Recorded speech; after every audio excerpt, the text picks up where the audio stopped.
Hello everyone, it's Takasubita here, and for today, welcome back to another review video where I mostly review games and such, and this one is something I've been personally wanting to talk about for a while, as we are now entering the second year of the Switch 2 gaming lineup, and what better way to start off the Switch 2's upcoming games in the future until June of 2027 than with a brand new installment to the Star Fox franchise, being titled, well, Star Fox. This is the first ever title the franchise has ever received in a decade, with the last title that had released for Star Fox being Star Fox Zero for the Nintendo Wii U, which at the time was seen as by far one of the most lowest selling games in the franchise, both pretty much financially and commercially, and the franchise has not been seen for a good long while. And no, that's not counting Starlink, because that is not even a Star Fox game. It is a game that was made by Ubisoft, which then only had exclusive Star Fox content on the Nintendo Switch. It has nothing to do with Star Fox other than like the name itself, and that's really about it. So really, it is nice to see Star Fox coming back. Though saying this being a comeback is definitely an understatement, because there has definitely been some mixed opinions about Star Fox, because when it comes to other big Nintendo franchises, there's always something fresh and new for each installment, whatever series they have. Like you can say for franchises like Donkey Kong or Metroid or even Fire Emblem, where they could find a way to make things fresh with every new installment, even if they mostly had to still go with the same formula, but still manage to keep it new for a lot of people. Star Fox is such a unique case because the franchise for the last decade and so, for a while, has basically been stagnant, as this game is basically a remake to Star Fox 64. And this is another way for Nintendo to reintroduce Star Fox, and the last time they did that was with Star Fox Zero, which, as I said, was a commercial failure for the franchise, and really the reason why we haven't seen a new title in quite a while. So this being a new game in the franchise in a decade is definitely something to talk about, especially when Star Fox's popularity was starting to rise up. So in this review video, I'm going to be talking about as to whether or not Star Fox is really worth the hype, and whether or not this is considered to be a grand return for Nintendo and the franchise, and whether or not Nintendo is going to be continuing when making more installments of the Star Fox franchise. I played the game's demo about a few weeks ago, which is notable, and about a month ago, before the release of this game, I even played Star Fox 64 on the Switch Online 64 collection as a way to prepare myself and to see whether or not this is fully different or if it improves upon the original 64 version. Of course, I will be doing my obvious points where I'm going to talk about the presentation, story, gameplay, and talking about my final score and verdict. So I hope you guys enjoy this, and I hope you all enjoy how I kind of feel about the Star Fox franchise at the moment. And so with that, let's get started with reviewing the return of the Star Fox franchise. Barrel roll. To start things off, as I always do with these review videos, is the presentation and quality of the new game. So how does it fare with some of the other Switch 2 games? Well, the Switch 2 has proven itself to be an absolute monster of a system when it comes to how visually gorgeous their games can really look, both presentation-wise and gameplay-wise, and Star Fox is absolutely no different. The moment you saw the first ever trailer and some of the levels shown here, yeah, it is absolutely like mind-blowing to see how a lot of these levels have been fully updated visually to match the original, while also keeping that same presence and giving it a whole different vibe.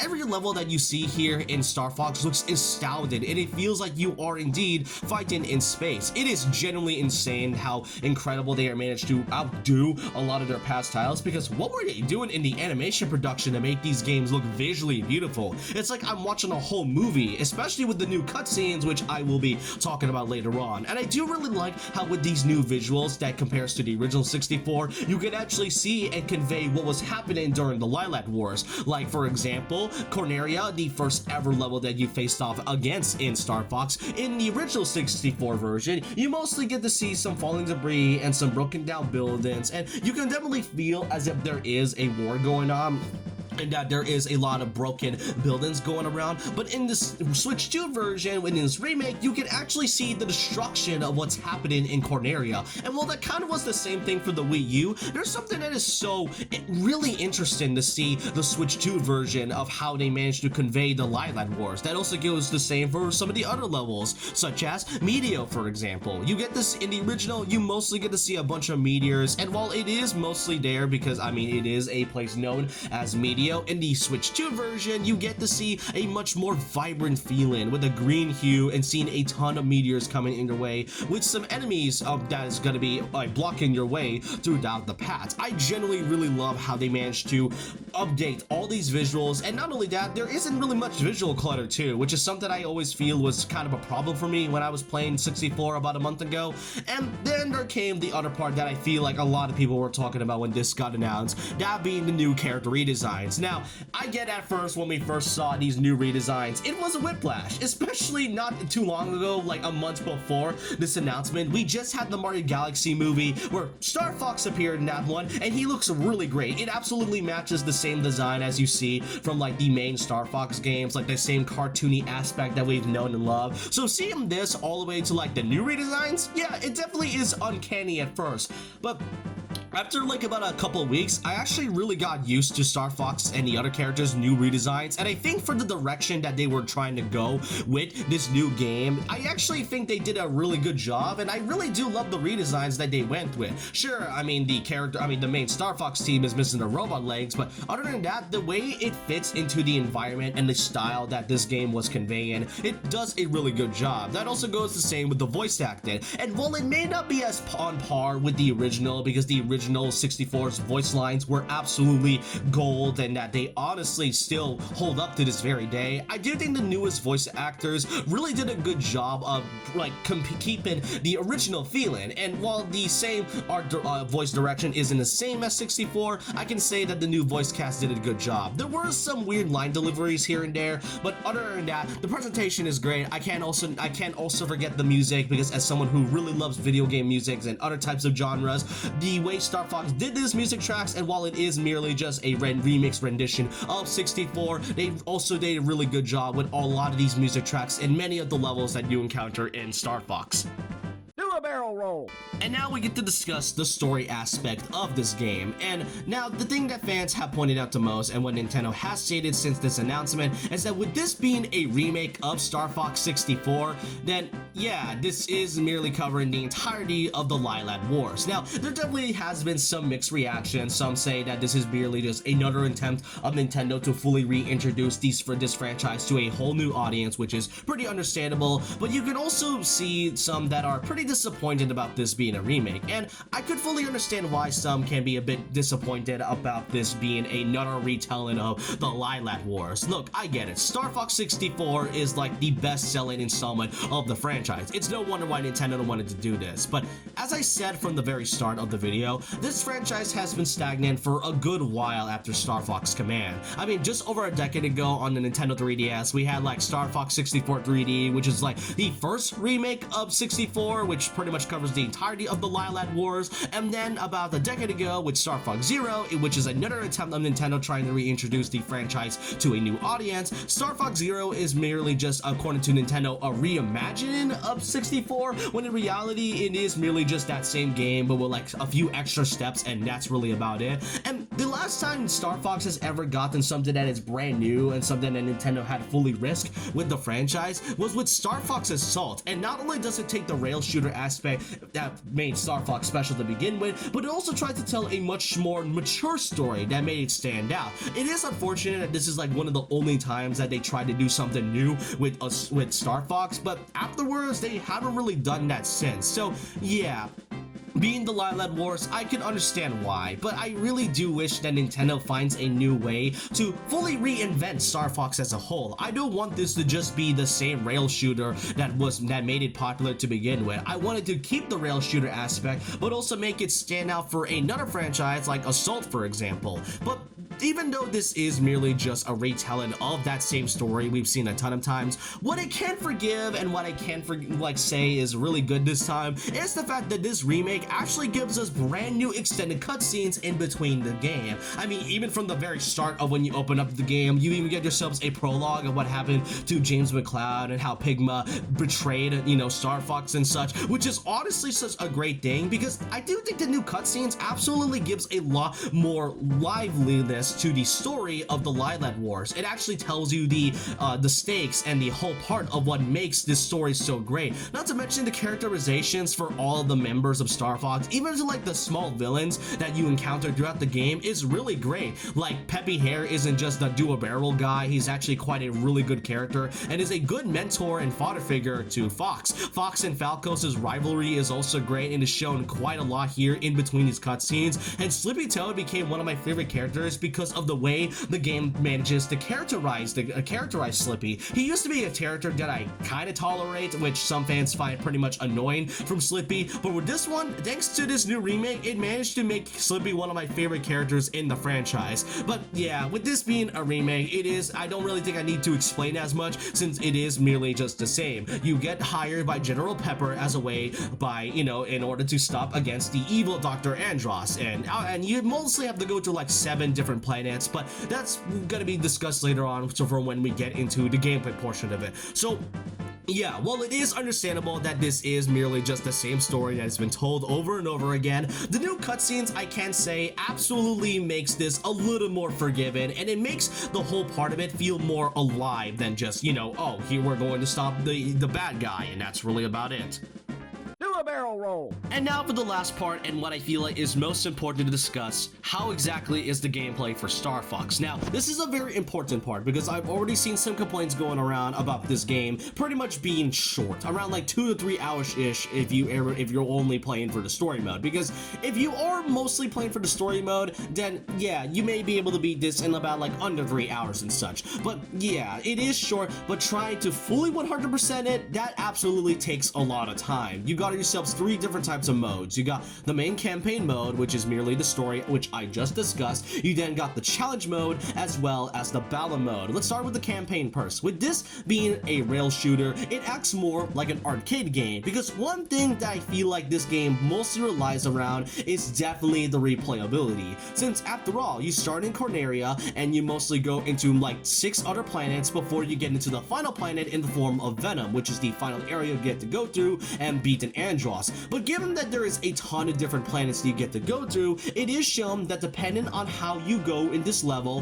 whether you take a different alternate routes or how you do in certain planets, that you'll be able to go into alternate routes, which adds a lot into the whole replayability aspect. And like, for example, if you in like Corneria, if you decide to not do Falco's challenge, you won't be able to do the secret boss that is able to be shown in the very left, and you instead have to do the very first boss that you encounter. But if you do Falco's challenge, then you'll be able to go into the second boss that is hidden in Corneria, and then you'll go into a different area that is in Media, for example. You'll go straight into another alternate route, which leads to a lot of different options and replayability. Again, this solely relies on you having to go over into many different planets, and I've beaten this game at least a few times. I've done the true ending already, so I've already seen quite a lot. But not to mention, since there's also 3 types of modes, you even got like the easy mode, which doesn't really give you any medals, but the normal and expert modes, as I said, this acts a lot more like arcade, which offers a lot of different options for you to go into it. So again, if you're mostly playing for the story, then you may not really care much about it, but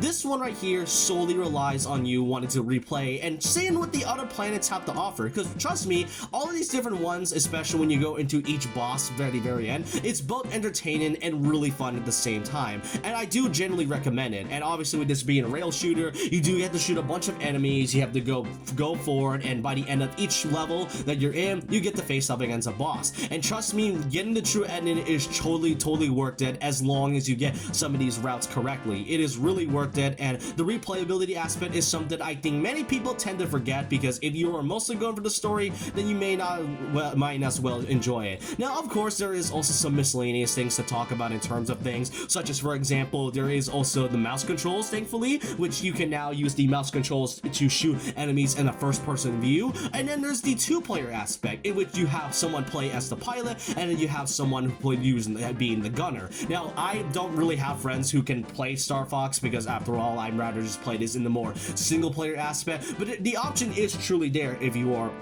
looking for something else. But what about the other two modes aside from the main campaign? Well, you got challenge mode, and this one also has a ton of replayability. Once you beat in this a certain planet, you'll be able to face it off in challenge mode. You get around 6 different objectives that you have to do on each area on both normal and expert mode, and if you are able to do all of these objectives all at once in challenge mode, then you'll be able to unlock maybe like a few things such as like small gamer tags, some small profile pictures, cosmetics, and most notably some additions to the Holo Viewer, which I do want to point out that the Holo Viewer gives out a lot of different descriptions and dialogue as to the lore of each character. Like, I actually think the Holo Viewer gives out a lot of different character aspects and backstories that makes the world even more alive than I already discussed from the story mode. And given the fact that the challenge mode is able to unlock all of these at once, it adds so much replayability. Is something I truly enjoy. So really, overall, I do think the gameplay is pretty fun. And then there's also the battle mode. I tried battle mode for like a good few hours, and I also do enjoy it. You get around 3 different modes, and you have around 2 teams, being Star Fox and Star Wolf. All you simply have to do is shoot down your enemies, capture the objective, and then just see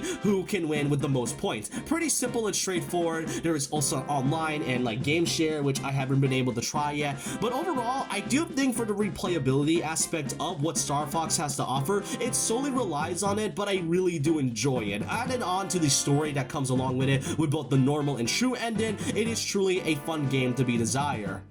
Do a barrel roll. And so overall, this concludes my review for the new Star Fox game in over 10 years. With this being the newest title in a long time, is this really worth the grand return after many years of dormancy? And is it truly worth the $50 to $60 pricing that is being priced at it?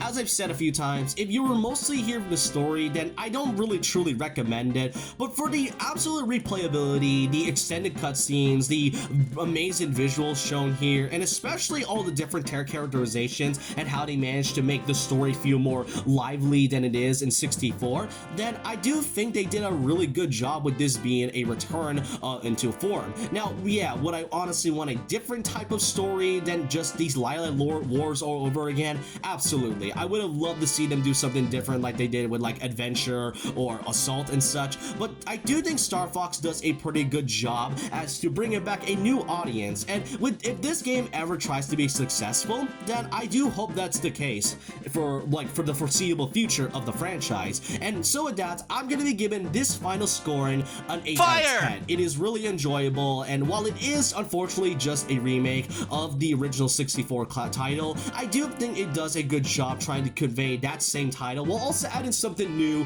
to make it pretty refreshing. And with that, that's pretty much all I want to say about this review. I generally really do hope that Star Fox is gonna come back at some point in the future, and Nintendo decided to do something different with it, because there has been some rumors going around that there could be another Star Fox game after this remake of the game and such. And given the fact that this is the first title in such a long time, maybe if this game is successful, maybe Nintendo will finally do something more for Star Fox. After all, the franchise is pretty much in the niche demographic alongside other titles like Xenoblade and Metroid, for example. But unlike some of those other titles, Star Fox definitely needs something with a brand new fresh idea to make it stand out from its past successors. But overall, that is my review for Star Fox as a game. If you are looking to play something that is pretty much brand new to Nintendo, then I do pretty much recommend it. But with that, I hope you guys enjoyed this reviewed video of this new Star Fox game, and I want to know your thoughts and opinions. What do y'all think about this new title we've gotten for the franchise in a long time? Do you think it's really worth all the purchase? Do you think it's worth all the hype that Nintendo has been going on, especially with all the advertisements? I just want to know all your thoughts and opinions down below about this. And so with that, leave a like, comment, subscribe, hit the notification bell for videos, follow my Twitter and Instagram, and I'll see you guys next time. And remember this, once a legend, always a legend.